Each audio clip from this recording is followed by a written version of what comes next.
What's up, everybody? Eric here. I'm excited today. So Digital Turbine had their earnings last night, and I've got a special guest on the channel. This is VIP Tony C in the place to be. He's the very first patron, Fired Up Wealth patron ever. In fact, Tony is a developer, and he brought Digital Turbine to the community many, many months ago. So I thought it'd be good to have him on this call. We both listened to the earnings call. I listened to it twice last night on the treadmill, and we want to just give our take on the earnings call, what we saw, some pros, some cons, and really what we think about the stock and the business moving forward. So welcome to the channel, Tony. Thanks for having me, Eric. So to kind of kick it off, we'll just set the tone here. So Digital Turbine, ticker APPS. And I just did a deep dive on the channel. If you haven't seen that, go back and look at that. So Digital Turbine, non-GAAP EPS, 49 cents, beats by 6 cents, revenue of 375.4 million, beat by 22.19 million. So that seems really positive. Why is the stock selling off? You know, it's only down about 2%, but you think that this would give you a nice rip. 323% year-over-year revenue growth. And you think if most stocks had a 323% year-over-year revenue growth, what do you think would happen, Tony? Probably have a rip, right? So we look at this, and the first thing that kind of stuck out is they have some reduction in margin. So you're seeing some compression there. And we'll get to that more later in the video. What I want to do is talk about just a couple of the highlights, and then I want to get Tony's take, and then we'll kind of go back and forth and debate what our thoughts are moving forward. So Bill Stone is the CEO. He kind of kicks it off. He did a long introduction. I thought it was good. It was prepared remarks, a lot of information on here. And he talked about, in fact, there's so much on here, guys. I have pages and pages of notes. We could spend so much time going through this earnings call. There's a lot to digest. What I really want to do is just give you the high level and then provide opinions on what we think the stock, is the stock a buy? Is it a sell? I've seen some people online that are starting to doubt this company, starting to sell it off. So one thing I want to note right away before we forget is they actually have a Google partnership. And that's something I did not mention in the last video. That's a very recent development. And I think that's really positive. And he talks about that in the open remarks here, how a lot of people have doubts in Digital Turbine because of the risk with Google and the fact that Google is partnering with them. Hopefully that kind of relieves some of that worry. But if you look at this, there's a lot of great numbers in here. The December quarter delivered 375 million in revenue, 57 million in EBITDA. And so all this stuff, you go through, it all looks really good. They talk about turning the segments. So they really have 3 different segments, and they're going to combine those into 2. So they're going to merge these together. So we got, let's see, our on-device business comprised of app media, content media, and single tap. So there's going to be 2 segments, and their app growth platform comprised of fiber, ad colony, and non-single tap appreciate DSP business. This will allow the best of both worlds in finding the right balance and a greater focus on customers' ability and synergies. The synergies word here is key. I want to focus on that because that's going to be the key for them to get those margin expansions. If they can reduce some of their costs and have synergies, they probably have to reduce maybe some headcount when you've got all these different companies kind of coming together. There's going to be some synergies that will unlock profitability and margins, but that story is probably going to take some time. So let me pause there because I want Tony to have his take too. And, we could read through this and that would bore you to death. Is there anything in these opening remarks that you really want to point out to the audience, Tony? I think it's pretty much very similar to what you mentioned. What really struck me was really the synergy part, because when people worry about the whole the margin contraction from 40-something% to 28%, that's really because of the whole acquisition.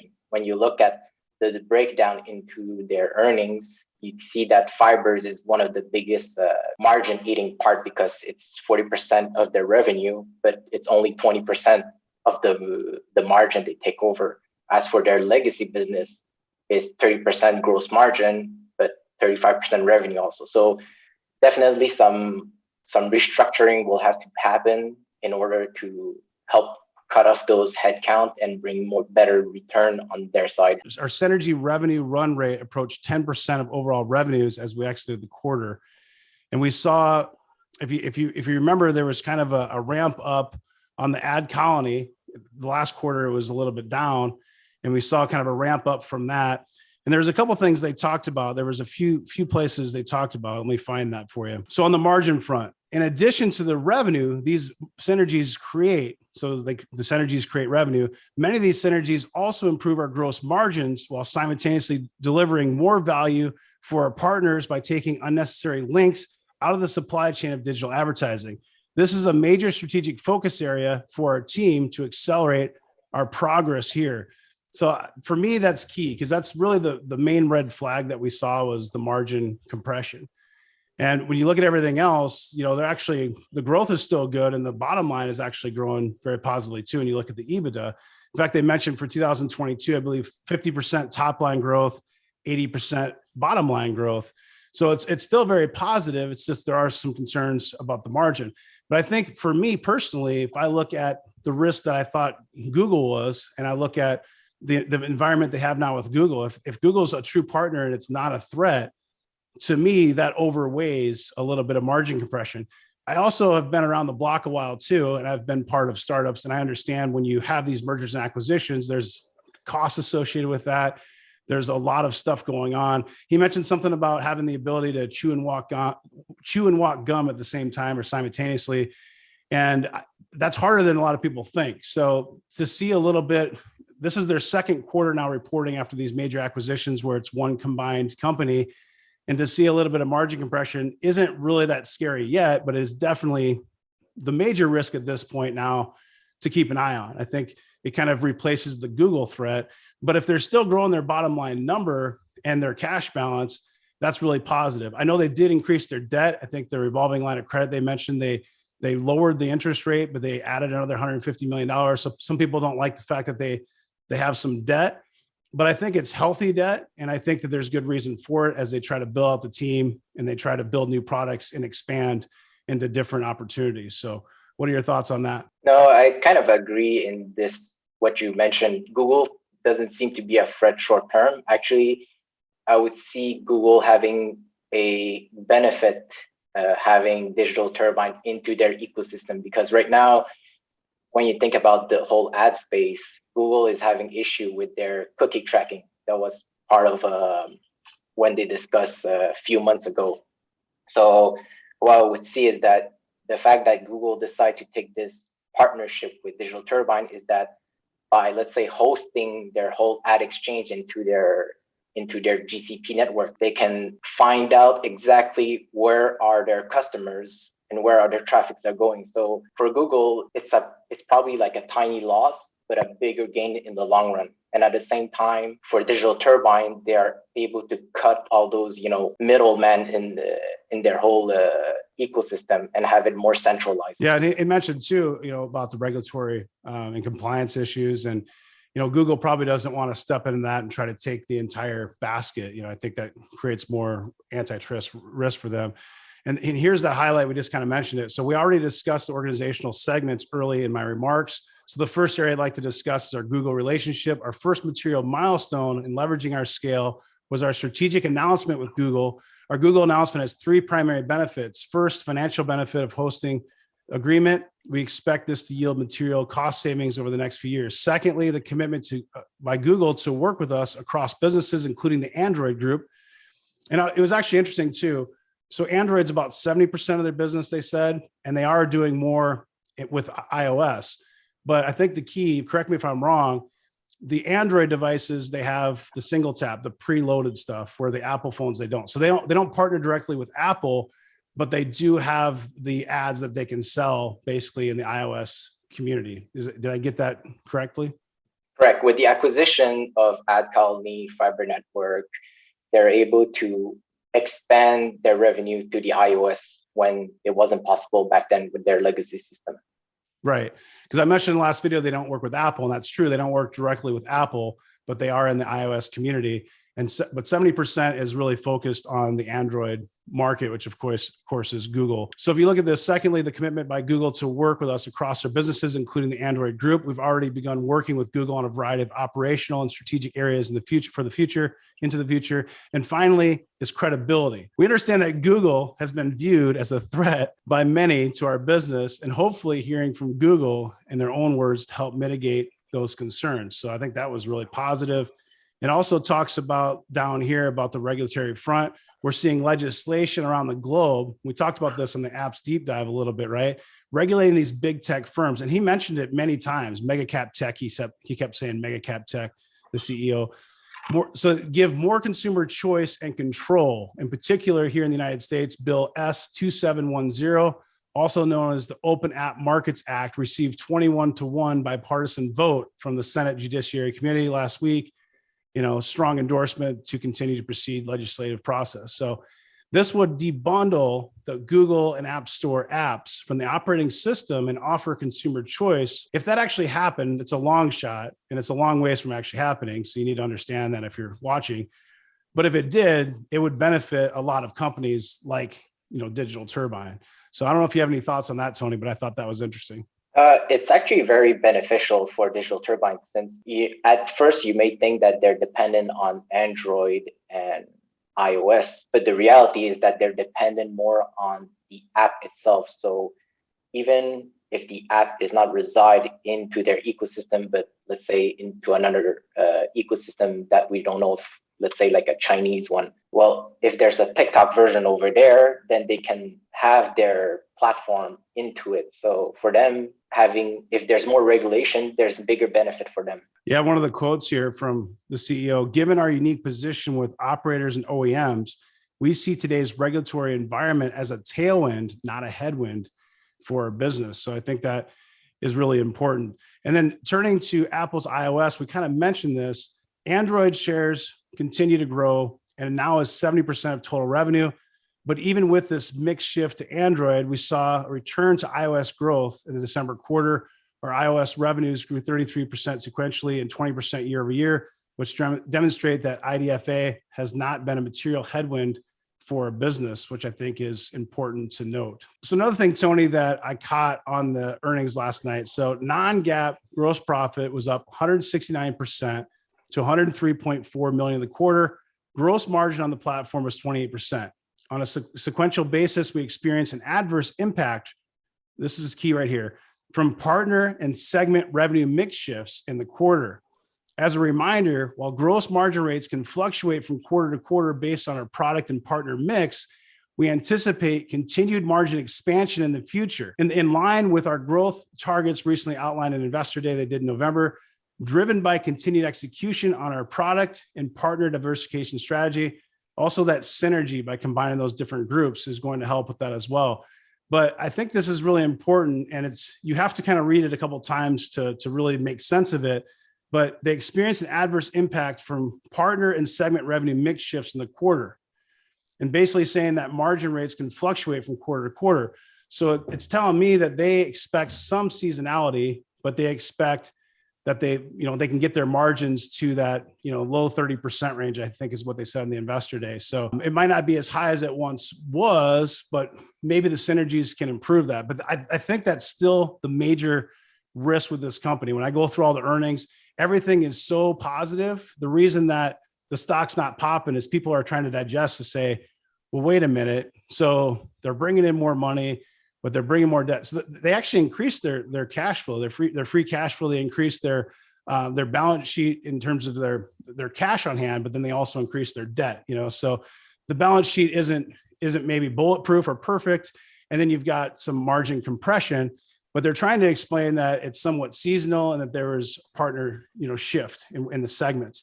Now, if I think about that from a macro scale, you think about the pandemic and reopen trade. How does that impact a business like Digital Turbine? So if I look at, say, just mobile gaming, if I'm home from the pandemic, am I using a mobile game on my phone, or am I going to go play on my PS5?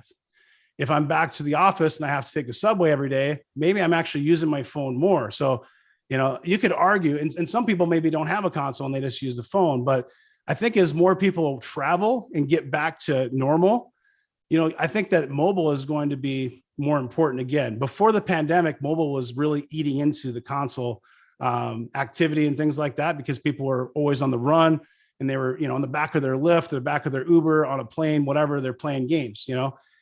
I think that might actually be a boost. And of course, they do more than just games, but just people being more mobile. They're mobile focused. And the more travel comes back, you think of the reopen play, more people getting out of the house and traveling.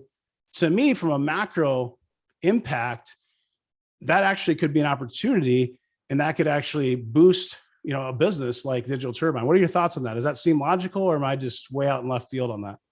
No, it does seem logical also that, humans are creatures of habit. So during this whole 2 year of pandemic, the way you're used to do something, it will keep moving on the way it is. So if you've been spending a lot of time on your mobile playing games during the pandemic, when it's over, you're meeting friends, going to the subways, etc. It's the same thing. And also through one of the research that, I'll share with you is that mobile gamers spend more time than doing shopping online. So for example, 64% of the users spend more time on puzzle game, word game, strategy. So even within the mobile game, there's categories of game that a mobile user will spend more time than before. So if you look at, for example, the type of Candy Crush or Clash of Clans, Clash of Titans, stuff like that, they would spend more time to play those games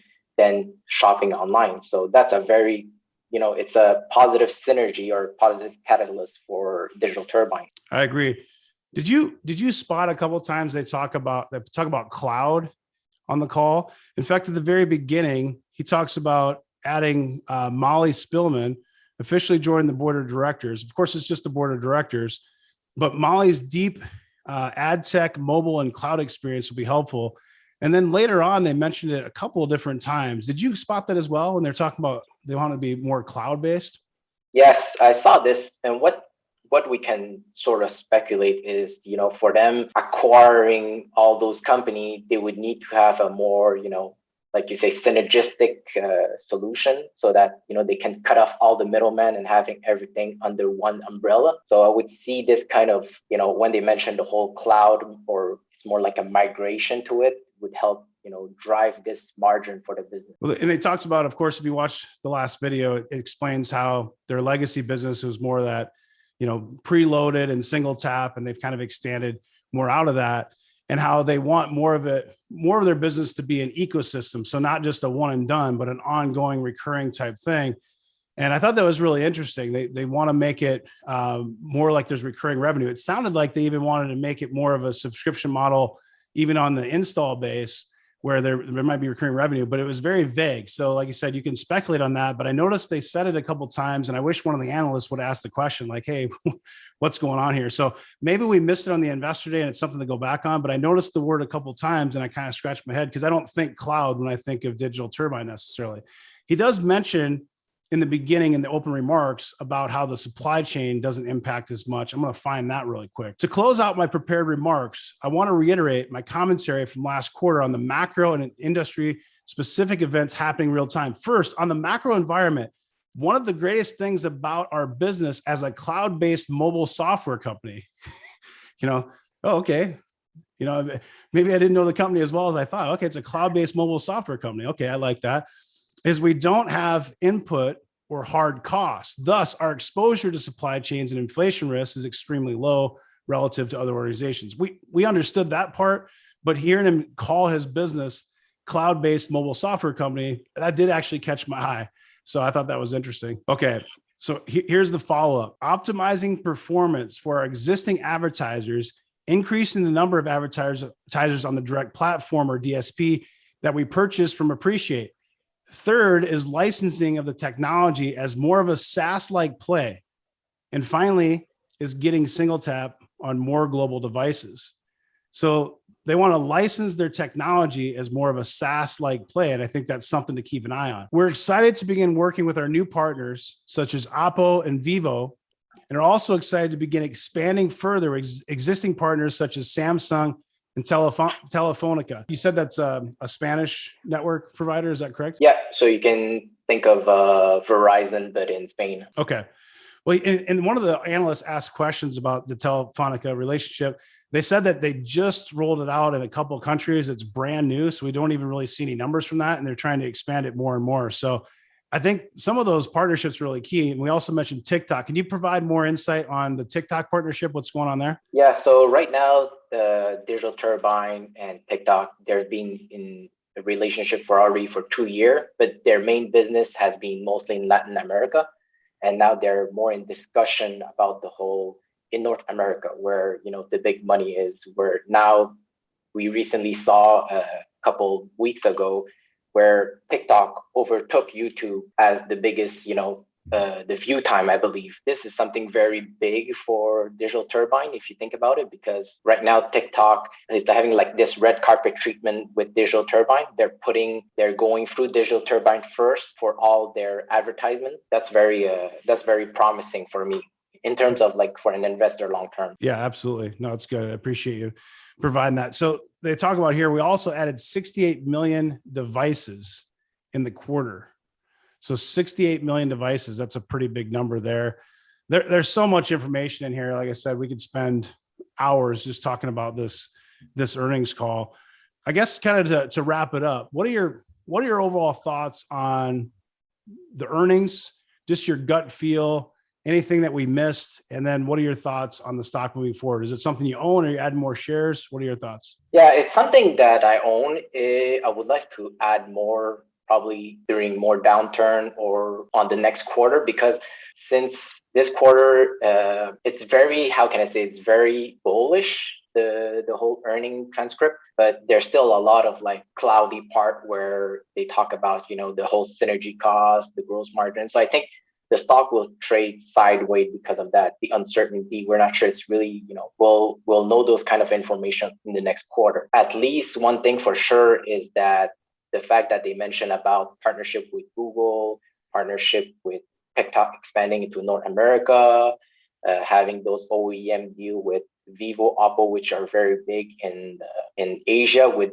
big catalyst for them, having deals with Telefonica or other like telecommunication company. It's also a big catalyst. It opened a lot of door for recurring revenue into their business. But at the same time, the downside of their business is that it's all those licensing fee and revenue shares. So even if they make a lot of money, a big portion of that money goes to the publisher, the OEM manufacturer, or the Telefonica or telecommunication company. Absolutely. I appreciate that. That's really good. I wanted to point this out too. This is actually kind of funny, really quick. So, and lastly, Bill, not to monopolize here, it seems like the advertising ad tech world has the haves and have-nots. A lot of people seem to put you in the have-not bucket right now. Can you maybe just talk about what's going on in the whole ad market and why you think you can basically outperform, et cetera? Bill Stone, the CEO, are you just talking about the stock, Tim? And he said a couple of times like, hey, we can't control what the market does. The stock goes up and down. We can just control what we can control and just try to perform and continue to grow. And they talked a couple of times about 50% 2022, top line growth, 80% bottom line growth.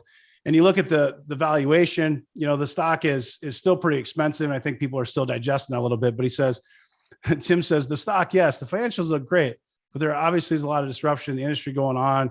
Can you talk a little bit more? He says, Facebook had some weak results. Snap and others had very strong results. Just from your perspective, what's going on? We're excited. I mean, we're proud of our results. If you look at what's going on with our TAM, talked about the 50% top line and 80% bottom line growth. We think it's pretty impressive. We're excited about that. We've got a great TAM, great strategy, great team. We're putting up great results. The chips fall where they are over time. He talked a couple of times about how the market's not always right. Eventually the market gets it right, but it's not always right in the near term kind of a thing. So, Bill Stone is an interesting guy, in terms of management. When I rank management scores, I take someone like a Jensen Huang at NVIDIA and probably put him at a 9 or 10, probably, right? Bill Stone, he doesn't have the same credentials necessarily, not bashing the guy or anything, but just if I were, looking at it from an investor and trying to kind of rank the management score, I probably put him closer to, 6, maybe 7, something like that. Just my confidence in the management team. I think he did a good job in these earnings calls and better than a lot of CEOs that don't have any personality at all. It seems like he has a decent personality. The CFO even seems like a pretty interesting guy. I tried to reach out to him on LinkedIn. We'll see if he accepts or not, but Barrett is his name. But so my kind of closing remarks on this, I thought the first take were the numbers were really good. I was excited. I saw 300% plus growth and I'm like, oh my God, the stock's going to rip, But I also said in the video that it's still expensive and that there, some risk. We have to figure out what's going on with acquisitions. Anytime you have an acquisition, it's going to take time for that to sort out. If you've ever been involved with one of those, it can be really hard because you have cultural differences and you try to take multiple companies and make them in one. That's a lot harder to do than it sounds. It's easy on a piece of paper to say, yeah, we're going to do this, but to actually make that come to fruition, it's very difficult to do. And you do lose people in that process, sometimes quality people that don't like, they're used to a certain way, and then they have to change how they do things. They're talking about combining, into two segments, which is going to cause a lot of drama and stress for operations teams, for sales teams. You have to keep that in mind when there's acquisitions. It's not just plug and play. And some companies are really good at it, and some companies are really, really bad at it. And I've worked at companies that are good at it, and I've worked at companies that are bad at it, and I've experienced both sides of it. So for me, I think that's one of the most critical things as an investor to look at if I'm zooming out the lens, is say, can this management team make these acquisitions work and make one cohesive unit that's firing on all cylinders?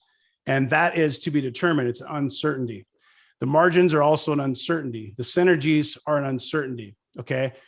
The stock itself, I'm bullish on the stock because I think there's so much TAM and that they have so many partnerships that I think they're still going to be able to grow, even with some growing pains along the way. I think to Tony's point, the stock could be in the penalty box for a little while. It might trade sideways for a little while people digest, and it might need another catalyst. You might need to see another couple of earnings reports for people to really say, okay, they're actually making this work. Or you might have another earnings and margins might even get worse and the stock could tank. So that is a risk as an investor that you have to consider. I own some of this. I want to start a position. I wouldn't mind adding to it, but I will share that I am putting this in my spec bucket because I just do not have the clarity that I need. So I'm not selling it. I think it's an opportunity to add, but I would not completely fill a position. And I will say this, so it's going to be maybe counterintuitive. I think this stock will be a lot higher in a couple of years. I just don't know exactly what that journey looks like on the way there. Because I'll be completely honest with you guys, this thing could have a 20% margin and it's still going to grow into its valuation. I'm not saying that I want that as an investor, but even if it was 20, 25%, and that's where they stayed, the stock's going to get hit. When I look out 3, 4, 5 years, if they can keep those partnerships with Samsung, with Google, if they can expand TikTok, Telefonica, all these different companies they're working with, and they can make that more of a SaaS model and ecosystem when there's recurring revenue and people are consuming that all the time, every minute of every day while we're sleeping. To me, that's a good product, a good company that I'd want to invest in. Okay. So I do think that this company has good things coming down the road long term, but we are definitely in a risky digestive stage and there might be some uncertainty in the stock. So I'm bullish overall, but those are my reservations. Any thoughts on that, Tony? Am I crazy or what do you think?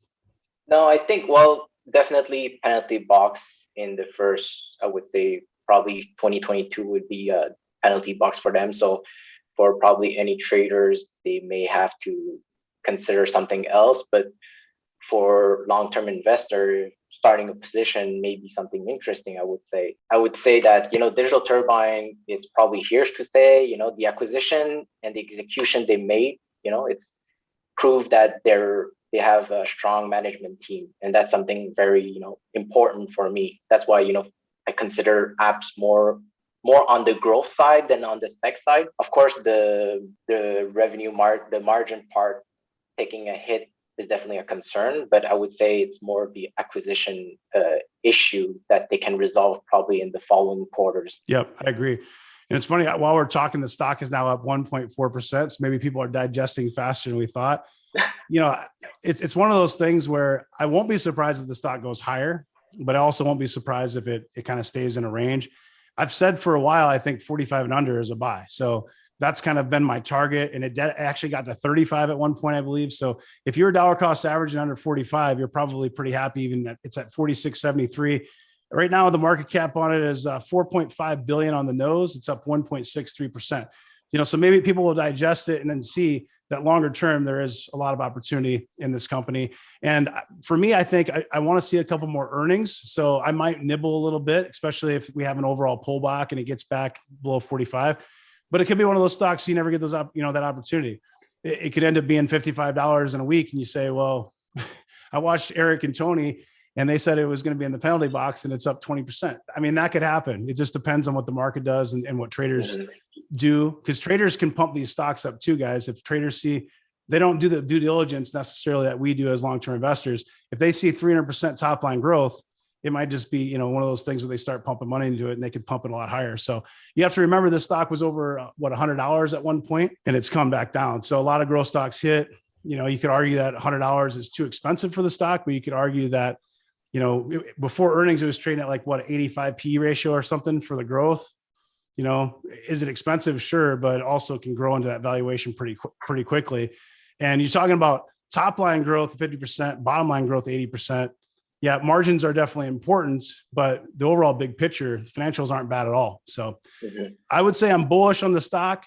Cautiously, I'm putting it in my spec bucket.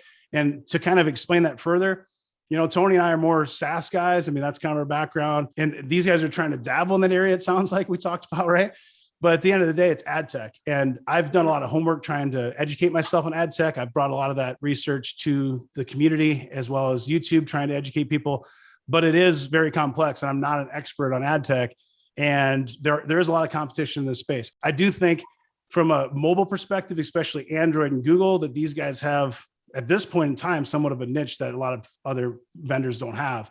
And so I am bullish on the stock, but I don't understand the ad tech space as well. So it might be growth for you or growth spec. I think it's a perfect spec play because it's one of those that can be a 10 bagger, or, it could blow up.